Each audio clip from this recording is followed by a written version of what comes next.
In the United States, what happens if you can't pay your taxes on time? If you can't pay your taxes on time, you're certainly not alone. There are many people who realize too late that their withholdings during the year were insufficient to cover their taxes. There are some do's and don'ts that can help you negotiate a situation where you can't pay your taxes on time.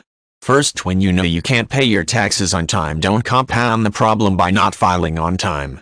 You may be charged extra fees if you fail to file by the expected filing date.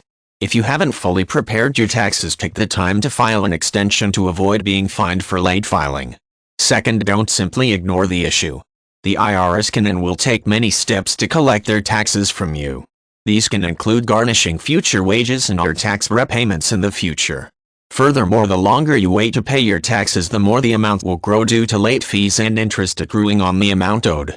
The IRS recommends that you use credit cards or get a bank loan if you can't pay your taxes on time. Most people would exercise this option if they could. Others are faced with high tax payments and not enough credit or poor credit that doesn't allow them to take a bank loan, so they literally can't take this way out. Essentially, then you must work with the IRS and they become your creditor for the amount owed. You should look carefully at what you owe when considering whether paying back taxes is worth a loan. Generally, the IRS will charge you 1% of the unpaid taxes per month. This means you are paying from 6–12% interest on your unpaid taxes.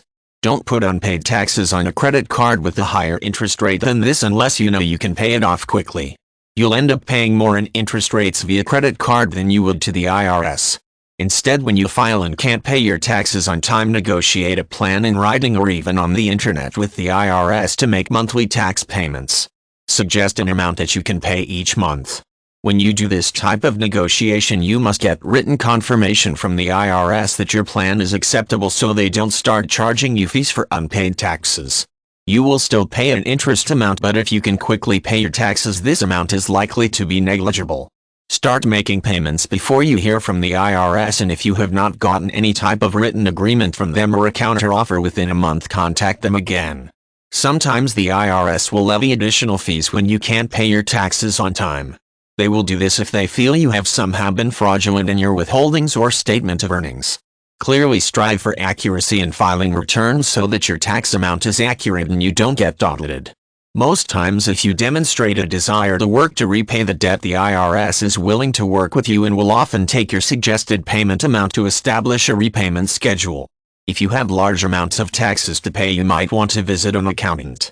You may have additional withholdings you don't know about that could reduce taxes owed. This can cost money too, but it may ultimately save you money. A certified accountant can also help you negotiate a repayment plan with the IRS, which may help reduce interest on taxes or allows you to make a payment per month that is within your budget.